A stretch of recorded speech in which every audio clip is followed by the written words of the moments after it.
Mahindra and Mahindra प्रकल्प परराज्यात गेल्याचा फेक नरेटिव्ह सेट करण्यात आला। विरोधकांनी फेक नरेटिव्ह सेट केल्याचा उदय सामंतांनी आरोप केला। महिंद्रा अँड महिंद्रा पुण्यात 10,000 कोटींची गुंतवणूक करते। उद्योगमंत्री उदय सामंत यांनी या संदर्भातली माहिती दिली।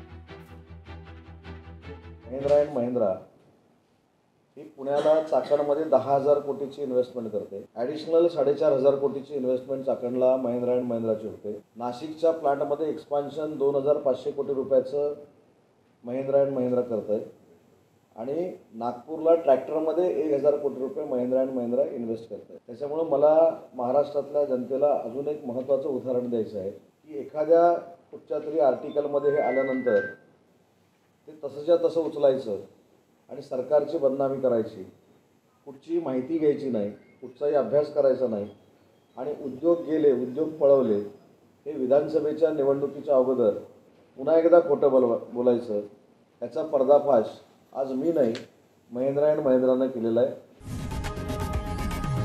लोकशाही मराठी ऐका, पहा, जागरूक रहा।